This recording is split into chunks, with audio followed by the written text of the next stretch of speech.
ini sangat erat sekali kaitannya dengan masalah penyidikan tambahan. Kenapa? Karena penyidikan tambahan ini itulah yang menentukan apakah ini bisa dilengkapi atau tidak. Penyidikan tambahan itu. Ketika penyidikan tambahan ini tetap tidak bisa dilengkapi dan sudah menghabiskan waktu sesuai sebagaimana yang diatur dan sudah melewati waktu sebagaimana yang diatur dalam undang-undang, maka tidak bisa lagi dikeluarkan P21.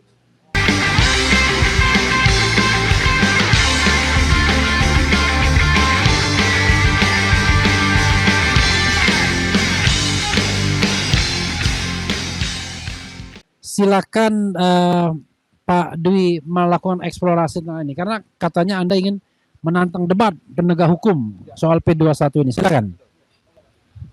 Assalamualaikum warahmatullahi wabarakatuh. Terima kasih.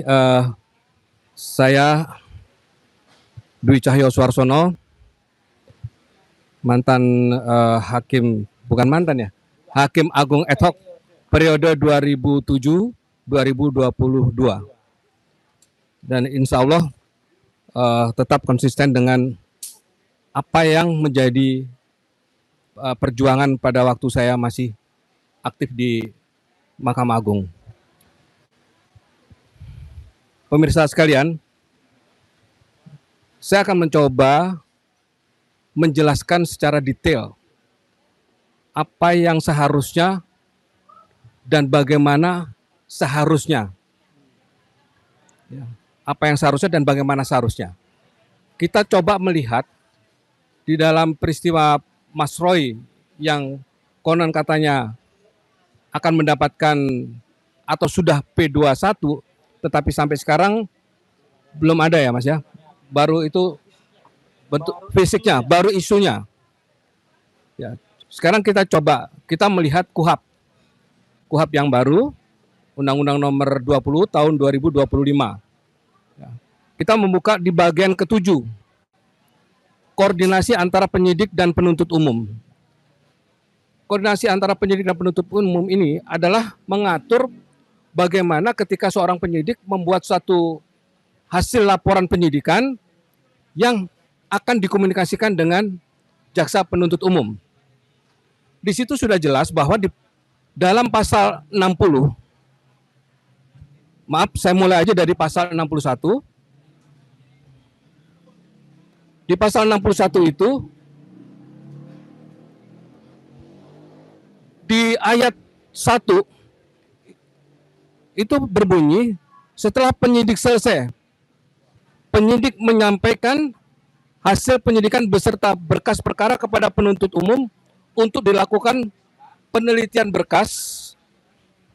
Saya ulangi, untuk dilakukan penelitian berkas perkara dalam jangka waktu paling lama 7 hari terhitung sejak tanggal diterimanya berkas perkara dari penyidik. Jadi begitu kejaksaan menerima, itu 7 hari harus sudah diteliti, diperiksa. Nah, kemudian di dalam pasal berikutnya ada yang menyangkut hari juga, ya. Itu pada pasal 61 ayat 3. Penyidik wajib melengkapi berkas perkara melalui penyidikan tambahan. Saya katakan ya, sekali lagi penyidikan tambahan, karena ini nanti akan saya bahas nih di penyidikan tambahan ini. Sesuai dengan hasil koordinasi dengan penuntut umum dalam jangka waktu paling lama 14 hari terhitung sejak tanggal diterimanya pengembalian berkas perkara dari penuntut umum. Jadi ketika berkas perkara ada kekurangan, kemudian diserahkan kembali oleh penyidik kepada penuntut umum, itu ada waktu 14 hari untuk penuntut umum untuk memeriksa laporan dari hasil penyidikan. Jadi di dalam koordinasi, ini dalam pasal 61, ini masih dalam tahap koordinasi, di mana waktu yang ditentukan di dalam pasal 61 jumlahnya adalah 7 plus 14. Jadi berapa itu? 21 hari. Ya, di pasal 61 itu jumlah hari yang ditentukan di situ untuk menyelesaikan 21 hari. Ya, di pasal 61 ayat 4, dalam hal berkas perkara dinyatakan lengkap oleh penuntut umum, penyidik menyerahkan tersangka dan barang bukti kepada penuntut umum untuk dilakukan penuntutan. Ya, kalau itu setelah diperiksa dinyatakan lengkap, maka timbullah P21. Tetapi tidak berhenti di situ, karena yang perlu kita lihat adalah ketika ada ayat yang berbunyi ya, di pasal 61 ayat 3, penyidik wajib melengkapi berkas perkara melalui penyidikan tambahan. Nah, ini yang tadi saya sampaikan, ya, melalui penyidikan tambahan. Ketika berkas perkara belum lengkap, maka dimungkinkan untuk dilakukan penyidikan tambahan. Kemudian penyidikan tambahan ini kita akan bahas di pasal 62-nya. Di pasal 62-nya, saya bacakan di ayat 1, dalam hal penuntut umum berpendapat bahwa hasil penyidikan tambahan masih belum lengkap, penuntut umum mengembalikan berkas perkara kepada penyidik. Coba tuh, ya, dari koordinasi pertama yang diatur di dalam 61, kemudian masih lagi dijelaskan, ditegaskan di dalam pasal 62-nya mengenai penyidikan tambahan. Ya. Kemudian di ayat 2-nya, penyidik melengkapi berkas perkara dalam jangka waktu paling lama 14 hari untuk menindaklanjuti berkas perkara sebagaimana dimaksud pada ayat 1 dan mengundang penuntut umum untuk melakukan gelar perkara yang dihadiri oleh penyidik, penyidik, penuntut umum, pengawas penuntut umum, dan ahli. Jadi dalam hal ini, ketika ada penyidikan tambahan, maka harus digelar perkara.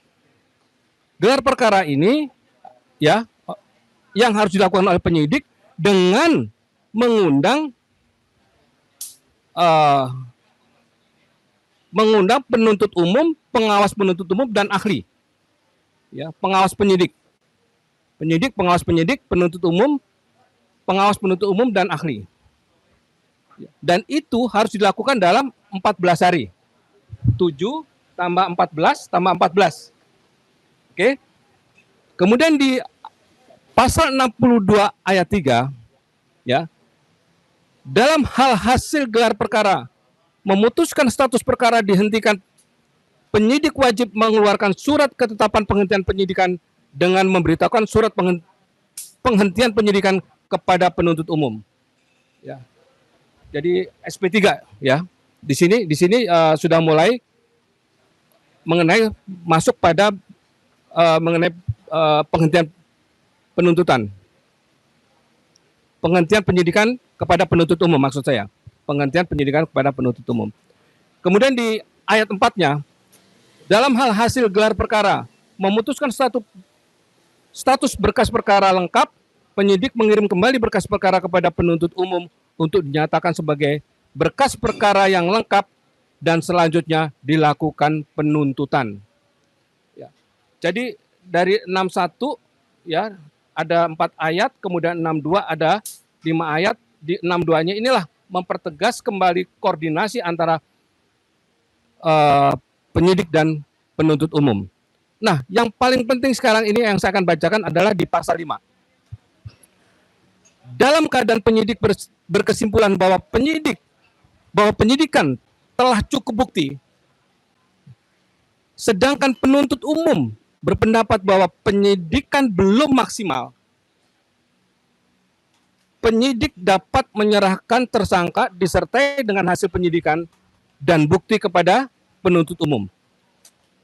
Pertanyaannya, ada satu pasal yang bunyinya adalah sedangkan penuntut umum berpendapat bahwa penyidikan belum maksimal, artinya adalah masih ada kekurangan. Ya, walaupun sedikit-sedikit masih ada kekurangan. Begitulah kira-kira kita menafsirkannya. Ya. Tapi di sini penyidik dapat menyerahkan tersangka disertai dengan hasil penyidikan dan bukti kepada penuntut umum. Artinya di pasal 5 sini ya kurang-kurang dikit terimalah, ya kan? Kurang-kurang dikit terimalah. Kira-kira seperti itulah, ya. Karena di sini ada kata-kata yang tadi saya bacakan. Sedang penuntut umum berpendapat bahwa penyidikan belum maksimal, berarti masih ada kekurangan. Tapi kenapa ini bisa diterima? Nah, apakah ini nanti bisa dilanjutkan atau tidak?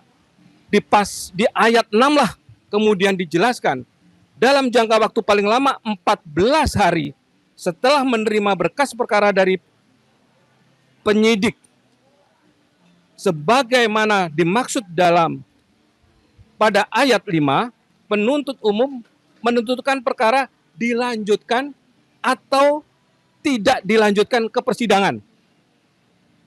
Jadi mengenai pasal 5 tadi ya masih belum maksimal yang diterima oleh kejaksaan atau penuntut umum itu diberikan satu kewenangan oleh undang-undang di ayat 6 bahwa penuntut umum menentukan perkara dilanjutkan atau tidak dilanjutkan ke persidangan. Jadi totalnya berapa tuh? 7 ditambah 14. Udah kita hitung. Ditambah 4, nggak ada 70 hari. Ada 7 ditambah 14 ditambah 14 ditambah 14. Ada nanti kita mana. Tapi intinya antara 56 sama 70. Ya di undang-undang aja itu yang saya tahu yang ya dari situ. Nah, kemudian untuk hal ini tentu kita tidak bisa mengabaikan waktu, ya sudah kita abaikan aja waktu. Mau dikeluarkan P21 nggak bisa. Tetap kita harus ada perlawanan karena di sini sudah dianggap bahwa apa yang menjadi ketentuan yang diatur di dalam pasal 61 dan 62 sudah membatasi waktu yang harus diselesaikan oleh seorang penyidik dan penuntut umum. Jika ini terlewati maka kita bisa melakukan perlawanan untuk itu. Apa itu melalui prapit atau kita meminta supaya penuntut umum atau kejaksaan mengeluarkan satu keputusan mau dilanjutkan atau tidak dilanjutkan ini. Itu punya kewenangan dalam hal ini kejaksaan ya, dengan istilahnya apa itu kok saya lupa itu apa. Bukan dominus litis. Kalau kejaksaan itu dia mempunyai kewenangan untuk ini dilanjutkan atau tidak dilanjutkan. Deponering ya. Deponering. Ya, jadi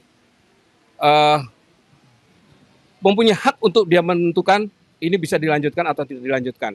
Nah, kemudian kalau kita kembali kepada pasal 62 ya, kita kembali ke pasal 62. Ini sangat erat sekali kaitannya dengan masalah penyidikan tambahan. Kenapa? Karena penyidikan tambahan ini itulah yang menentukan apakah ini bisa dilengkapi atau tidak. Penyidikan tambahan itu.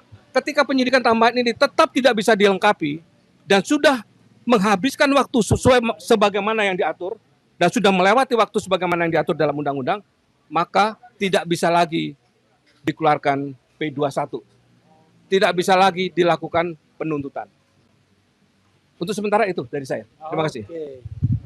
Ya, soal waktu, sobat era sekalian, memang hitung-hitungannya itu ada satu kekosongan, yaitu pada saat dibalikan yang kedua kali. Itu nggak disebutkan berapa hari. Jadi balik pertama, jadi pertama kali dijelaskan, pertama kali disampaikan 14 hari, balik 14 hari, kemudian diperbaiki, kemudian dalam 14 hari, dah lagi. Kemudian, nah, ketika kejaksaan meneliti, jadi dalam kacamata Pak Gafur tadi, bahwa yang namanya 7 dan 14, hari ke-14 itu sama, baik pertama kali maupun yang kedua kali. Jadi sama-sama 14 hari. Jadi kalau misalnya P19 diperbaiki sama-sama 7 hari, dan sama-sama 14 hari dibalikin kalau nggak lengkap. Tapi apapun itu, yang jelas berdasarkan hitungan-hitungan yang ada itu ya kurang dari 80 hari lah. Kurang dari 80 hari sementara dari udah lebih dari 100 hari.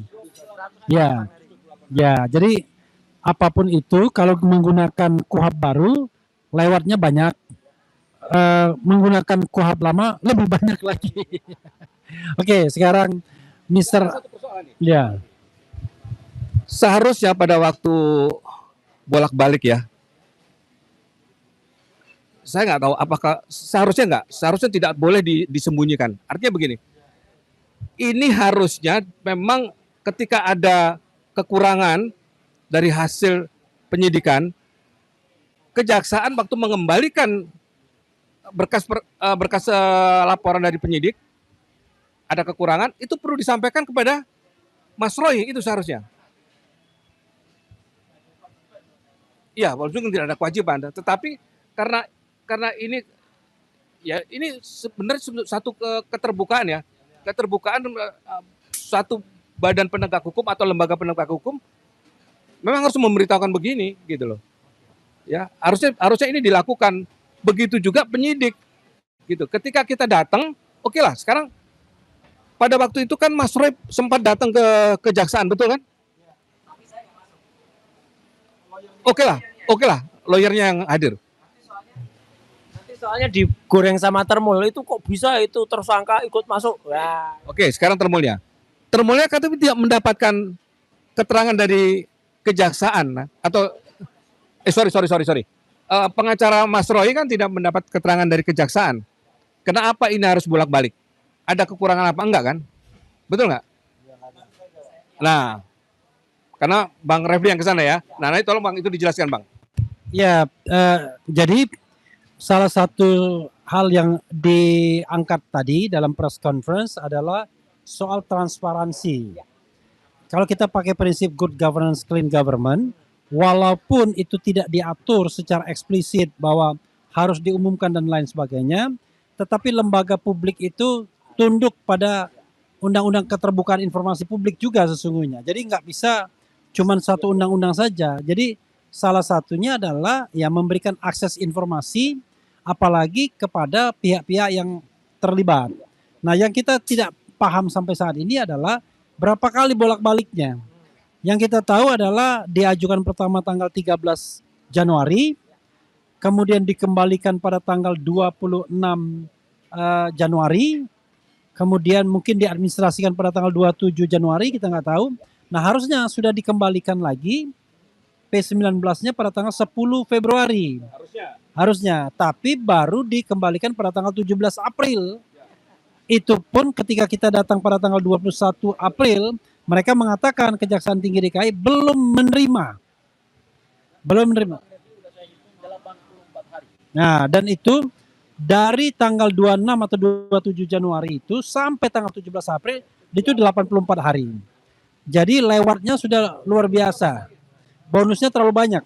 84 hari itu berarti 6 kali lipat.